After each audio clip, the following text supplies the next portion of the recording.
अस्सलाम वालेकुम स्टूडेंट्स, उम्मीद है आप सब लोग खैरियत से होंगे। Physics lecture 11 unit 2 kinematics. आज का हमारा जो टॉपिक है वो पिछले टॉपिक का ही तसलसल है। पिछले टॉपिक में हमने जो है वो ग्राफ को स्टडी किया था और उसमें हमने देखा था कि डिस्टेंस टाइम ग्राफ और उसके ग्राफ्स को हमने स्टडी किया था। इसमें हम स्टडी करेंगे speed time graph. Speed time graph, वो जो ग्राफ था डिस्टेंस टाइम ग्राफ, वो बेसिकली किसका ग्राफ था? वो ग्राफ था स्पीड का ग्राफ था। मीन्स उसमें जो हमें चीज़ मिलती है या हम आंसर निकालते हैं उसमें स्पीड हम जो है वो कैलकुलेट करते हैं। और स्पीड टाइम ग्राफ में जब हम निकालते हैं, इसमें जो हम स्टडी करते हैं वो लास्ट में जो आंसर हम जो है फाइंड आउट करते हैं उसमें हमें क्या मिलता है? एक्सेलरेशन। तो देखते हैं सबसे पहला ग्राफ। इसमें जो टाइम एक्सिस के अलांग टाइम एक्सिस टाइम जो आपने लेना है वो टाइम एक्सिस कौन से होंगे? एक्स एक्सिस पे होंगे। और वाई एक्सिस पे कौन सा होगा? स्पीड होगी। या वर्टिकल एक्सिस के ऊपर क्या होगा? स्पीड होगी, या स्पीड एक्सिस बोलेंगे वर्टिकल एक्सिस को। सबसे पहले object moving with a constant speed. Object moving with constant speed, वहां पे हमने देखा था object moving with a constant speed. उसमें हमारे पास ग्राफ जो है वो स्ट्रेट लाइन ग्राफ था। इसमें parallel to the time axis है। ये ग्राफ मिलता जुलता है किसके साथ? Object move at rest. तो ये आपने थोड़ा सा जहन में रखना है कि ये जो ग्राफ है ये कांस्टेंट स्पीड का है, लेकिन कांस्टेंट स्पीड का ग्राफ वहाँ पे डिस्टेंस टाइम ग्राफ में और है। वहाँ पे कांस्टेंट स्पीड का ग्राफ जो है वो स्ट्रेट लाइन ग्राफ आता है यूनिफॉर्म स्पीड के लिए।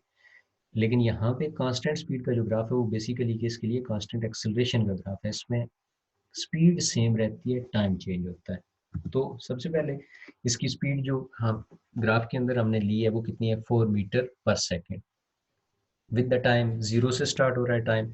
अब टाइम चेंज हो रहा है। टाइम चेंज होकर अगर आप देखें तो पहले टाइम कितना था? जीरो से, और 4 मीटर पर सेकेंड की स्पीड थी। अब टाइम आहिस्ता आहिस्ता आहिस्ता आहिस्ता इंक्रीज कर रहा है। हम 5 पे लेते हैं तो 5 के ऊपर सेम स्पीड के साथ यहाँ पे हमने पॉइंट लगा लिया। इस तरह हम पॉइंट यहाँ पे लगाएंगे।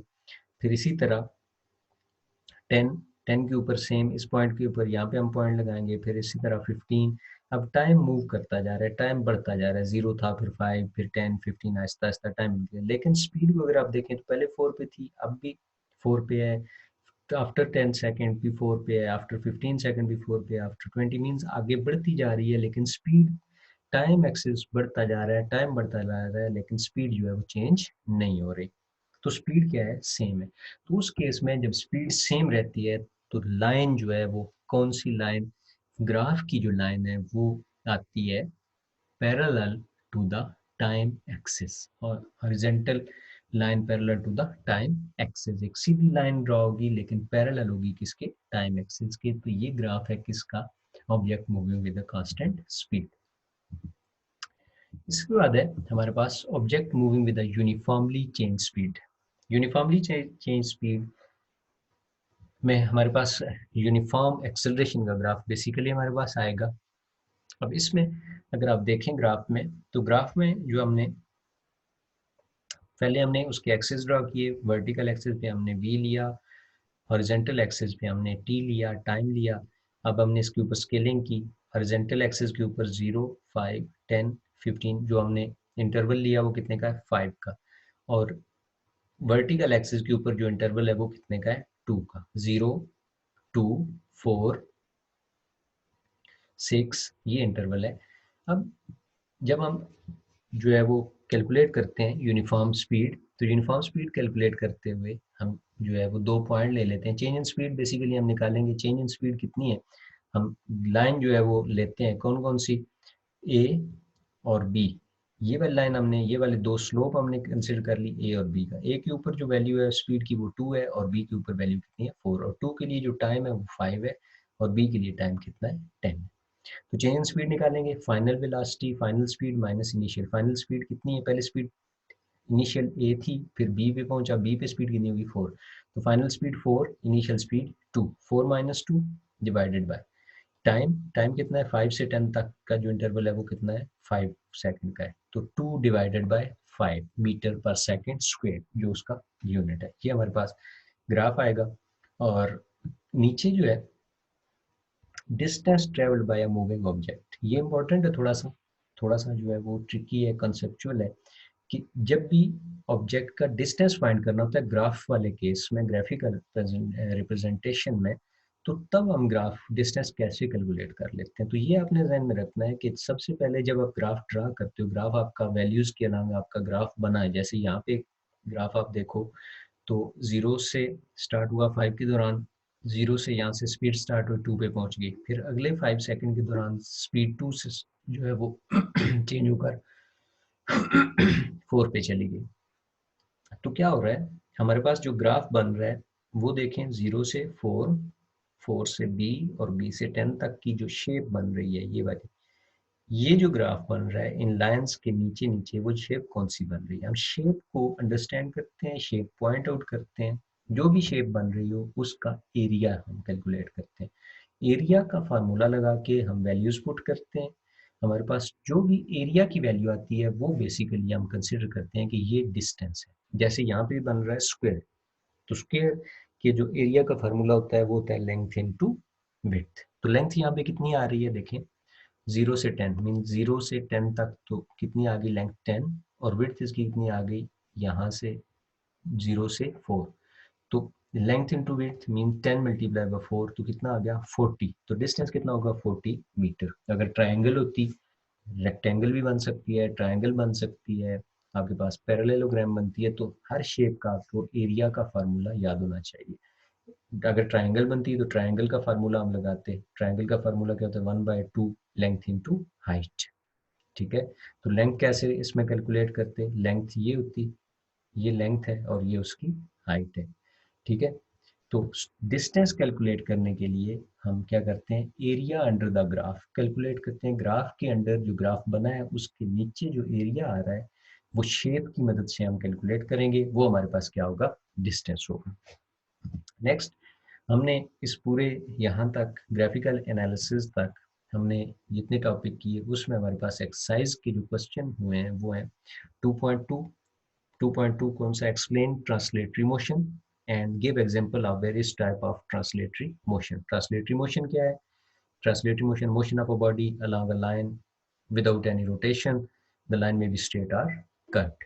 ठीक है, और उसकी एग्जांपल जैसे motion of a car on a road, motion of a aeroplane in air, motion of a ferris wheel, इसी तरह motion of ferris the passenger are body sitting object moving with the ferris wheel, इसी तरह circular track के ऊपर जो body move कर रहा है या रैंडम मूव कर रहा है, वो जो उसकी मोशन होगी वो किसकी होगी, ट्रांसलेटरी मोशन में आएगी। 2.3 है, एक्सरसाइज में आपने देखना है पेज 53 के ऊपर, तो ये क्वेश्चन आपने प्रिपेयर करने हैं। Differentiate between following rest and motion, rest हमने स्टडी किया, रेस्ट क्या था, मोशन क्या था, दोनों की डेफिनेशन आपने विद एग्जांपल जो है वो करनी है। दूसरी इसका जो पार्ट है वो है circular motion and rotatory motion, circular motion की definition with example and rotatory motion with example आपने जो है वो इसको याद करना है। तीसरा जो इसका पार्ट है वो डिस्टेंस एंड डिस्प्लेसमेंट, डिस्टेंस की डेफिनेशन विद फिगर, यहाँ पर वहाँ पे बुक के ऊपर जो फिगर गिवन है या लेक्चर के अंदर जो मैंने बताई, इसी तरह डिस्प्लेसमेंट, तो डिस्प्लेसमेंट के साथ जो उसकी फिगर है।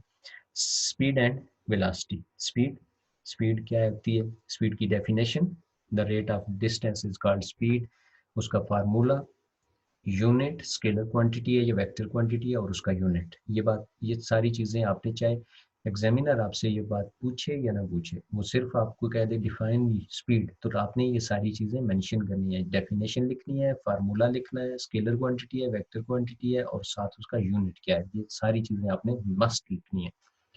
इसके बाद velocity, velocity the rate of displacement is called velocity, और वेलोसिटी का फार्मूला और उसका यूनिट।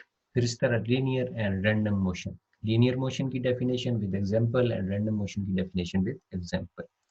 फिर इसी तरह question 2.7, sorry 2.4, define the term speed velocity and acceleration, वो हम ऊपर भी देख चुके हैं, लेकिन आपने स्पीड की डेफिनेशन, फार्मूला, यूनिट, सारी चीज़ें एग्जांपल के साथ, वेलोसिटी की, इसी तरह एक्सेलरेशन की। फिर इसी तरह आगे जाएं तो 2.7, 2.7 है sketch the distance time graph of a body starting from rest, rest से स्टार्ट करते हुए स्केच जो है वो करना है आपने ग्राफ, ये ग्राफ हमने स्टडी किए। तो जो दूसरे वाला ग्राफ था यूनिफॉर्म स्पीड का, यूनिफॉर्म स्पीड वाला जो ग्राफ है डिस्टेंस टाइम ग्राफ में, वो जो है वो आप ड्रा कर सकते हो। फिर इसी तरह 2.8 पे देखें तो how would be the shape of a speed time graph of body moving with variable speed. तो वेरिएबल स्पीड वाला जो ग्राफ है विद उसका जो फार्मूला और उसमें जो हमने फाइंड किया था टेंजेंट लाइन स्लोप के थ्रू जो है वो हमने इस वेरिएबल स्पीड निकाली थी, वो सारा आपने जो है वो उसमें लिखना है। फिर इसके बाद 2.8 है what would be the shape of a time speed graph of a moving with the variable, हो गया। इसके बाद है 2.9 which of the following can be obtained the speed time graph of body. Initial speed कैसे हम find कर सकते हैं, फाइनल स्पीड कैसे कर सकते हैं, डिस्टेंस, ये सारी चीज़ें आपने करनी है। और 2.10 how can vector quantities be represented graphically. Graphically हम कैसे रिप्रेजेंट करते हैं, ग्राफिकली एरोहेड यूज़ करते हैं, और एरोहेड उसकी एक तरफ उसकी एरो होता है, दूसरी टेल होती है, फिर उसकी जो है वो सारी चीज़ें विद डायग्राम टॉपिक के अंदर मैंने आपको बताई थी। थैंक यू स्टूडेंट्स, मिलते हैं नए लेक्चर के साथ, तब तक के लिए अल्लाह।